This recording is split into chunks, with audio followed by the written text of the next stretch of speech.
بسم اللہ الرحمن الرحیم۔ عبداللہ بن زیاد نے عمرو بن سعد بن ابی وقاص کو غوری کی حکومت پر نامزد کیا اور فی الحال 4000 فوج دے کر مامور کیا کہ صحرا میں نکل کر تمام راستوں اور سڑکوں کی نگرانی کرواؤ۔ حسین بن علی رضی اللہ عنہ کا کوج لگاؤ کہ وہ کس طرف سے آ رہے ہیں اور کہاں ہیں، اور 1000 آدمی حربن یزید تیمیمی کے سپرد کر کے اس کو بھی گشت پر مامور کیا۔ عمرو بن سعد مقام قادسیہ میں ہو کر ہر سمت کی خبریں منگوانے کا انتظام کرنے لگے۔ حضرت حسین رضی اللہ عنہ ایک عجیب شش و پنج کی عالم میں مقام اشراف تک پہنچے۔ اس سے آگے بڑھے تو حربن یزید تیمیمی ماؤ اپنے 1000 فوج کے سامنے آیا۔ حسین رضی اللہ عنہ نے آگے بڑھ کر اور بین سے کہا کہ میں تم ہی لوگوں کے بلانے سے یہاں آیا ہوں۔ اگر تم لوگ اپنے عہد و اقرار پر قائم ہو تو میں تمہارے شہر میں داخل ہوں گا، اگر نہیں تو جس طرف سے آیا ہوں اسی طرف واپس چلا جاؤں گا۔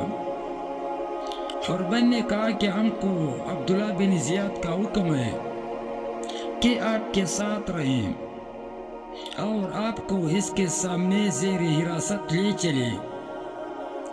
حسین رضی اللہ عنہ نے کہا کہ یہ ذلت تو ہرگز گوارا نہیں ہو سکتی کہ ابن زیاد کے سامنے گرفتار ہو کر جاؤں۔ اس کے بعد انہوں نے واپس ہونے کا ارادہ کیا تو اور نے ابن زیاد کے خوف سے واپس ہونے سے روکا اور واپس کے راستے میں اپنی فوج لے کر کھڑا ہو گیا۔ حسین رضی اللہ عنہ نے وہاں سے شمال کی جانب کوچ کیا اور قادسیہ کے قریب پہنچ گئے۔ وہاں معلوم ہوا کہ عمرو بن سعد ایک بڑی فوج کے ساتھ مقیم ہے اور آپ کے پیچھے پیچھے تھا۔ قادسیہ کے قریب پہنچ کر حسین رضی اللہ عنہ وہاں سے لوٹے اور 10 میل چل کر مقام کربلا میں آ کر مقیم ہوئے۔ عمرو بن سعد آپ کی خبر سن کر مائے فوج روانہ ہوا اور سراغ لیتا ہوا اگلے روز کربلا پہنچ گیا۔ قریب پہنچ کر عمرو بن سعد اپنی فوج سے جدا ہو کر آگے آیا اور حسین رضی اللہ عنہ کو آواز دے کر اپنے قریب بلایا۔ سلام علیکم کے بعد ابن سعد نے کہا کہ بے شک آپ یزید کے مقابلے میں زیادہ مستحق خلافت ہے، لیکن اللہ تعالیٰ کو یہ منظور نہیں کہ آپ کے خاندان میں حکومت و خلافت آئے۔ حضرت علی اور حضرت حسین رضی اللہ عنہ کے حالات آپ کے سامنے گزر چکی ہیں۔ آپ اس سلطنت و حکومت کے خیال کو چھوڑ دیں تو بڑی آسانی سے آزاد ہو سکتے ہیں، نہیں تو آپ کی جان کا خطرہ ہے اور ہم لوگ آپ کی گرفتاری پر مامور ہیں۔ حضرت حسین رضی اللہ عنہ نے فرمایا کہ میں اس وقت 3 باتیں پیش کرتا ہوں، تم ان 3 میں سے جس کو چاہو میرے لیے منظور کر لو۔ اول تو یہ کہ جس طرف سے میں آ رہا ہوں اسی طرف مجھے واپس جانے دو تاکہ میں مکہ مکرمہ پہنچ کر عبادت الہی میں مصروف رہوں۔ دوسرا یہ کہ مجھ کو کسی سرحد کی طرف نکل جانے دو کہ وہاں کفار کے ساتھ لڑتا ہوا شہید ہو جاؤں۔ تیسرا یہ کہ تم میرے راستے سے ہٹ جاؤ اور مجھ کو سیدھا یزید کے پاس دمشق کی جانب جانے دو۔ میرے پیچھے پیچھے اپنے اطمینان کی غرض سے تم بھی چل سکتے ہیں۔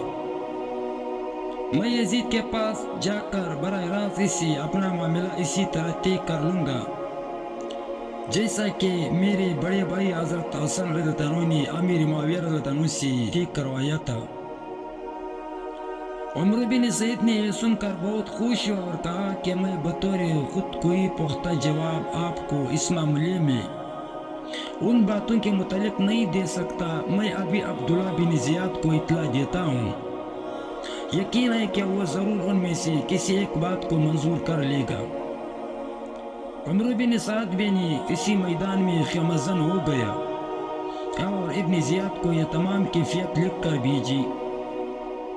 چٹا محرم سنہ 21 ہجری کو کربلا میں عمر بن سعد حسین رضی اللہ عنہ کی پہنچنے سے اگلے دن جا کر مقیم ہوا تھا، اور اس نے کہا کہ حسین رضی اللہ عنہ نے یہ وہ بات پیش کی ہے جس سے فتنے کا دروازہ بالکل بند ہو جائے گا، اور وہ یزید کے پاس جا کر بیعت کر لیں گے تو پھر کوئی خطرہ باقی نہ رہے گا۔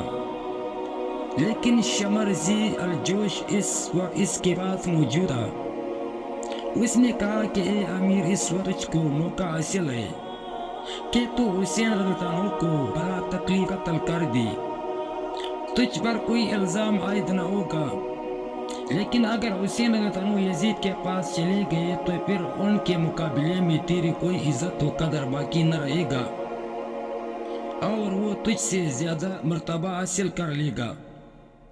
یہ سن کر ابن زیاد نے عمر بن سعد کو جواب میں لکھا، یہ تینوں باتیں کسی طرح منظور نہیں ہو سکتی، ہاں صرف ایک صورت قابل وزیر آئی ہے، وہ یہ کہ حسین رضی اللہ عنہ اپنے آپ کو ہمارے سپر کر دے، اول میرے ہاتھ پر کرے، پھر میں ان کو یزید کے پاس اپنے اطمینان سے روانہ کروں گا۔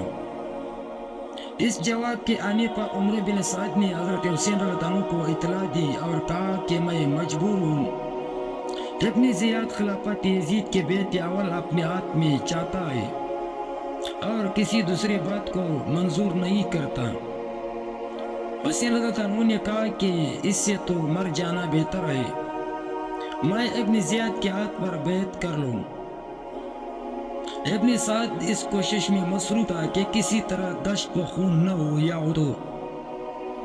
یا تو حسین رضی اللہ عنہ ہی ابن زیاد کی شرط کو مان لے، یا ابن زیاد حسین رضی اللہ عنہ کی منشا کے موافق ان کو جانے کی اجازت دے دے۔ اسی خط و کتابت اور انکار و اصرار میں ایک ہفتہ تک حسین رضی اللہ عنہ اور ابن سعد دونوں اپنے ہمراہیوں کے ساتھ مل کر کربلا کے میدان میں خیمہ زن رہے۔ حسین رضی اللہ عنہ صفوں کو درست کرتے ابن زیاد کے پاس یہ خبر جب پہنچتی تو اس کو فکر پیدا ہوئی کہ کہیں ابن سعد حسین رضی اللہ عنہ سے سازش نہ کر لے۔ اس نے فوراً ایک جوابدار جوہیرہ بن تیمیہ کو بلایا اور سعد کے نام ایک خط لکھ کر دیا کہ میں نے تم کو حسین بن علی رضی اللہ عنہ کی گرفتاری پر مامور کیا تھا، تمہارا فرض تھا کہ اس کو گرفتار کر کے میرے پاس لاتے، یا گرفتار نہ کر سکتے تو ان کا سر کاٹ کر لاتے۔ میں نے تم کو یہ حکم نہیں دیا تھا کہ تم ان کی مساوات اختیار کر کے دوستانہ تعلقات بڑھاؤ۔ اب تمہارے لیے بہتری یہی ہے کہ فوراً بلا تعمل اس خط کو پڑھتے ہی یا تو اس کو گرفتار کر لو، میرے پاس لے کے آؤ، یا اس کا سر کاٹ کر شہید کر دو۔ اگر وہ تم کو گرفتاری کر کے میرے پاس پہنچائے اور لشکروں میں مقیم رہ کر دوسرے سردار کا منتظر رہے جس کو میں تمہاری جگہ مامور کر کے بھیجوں گا۔ جوہریہ یہ خط لے کر جمعرات کے دن 9 محرم الحرام سنہ 21 ہجری کو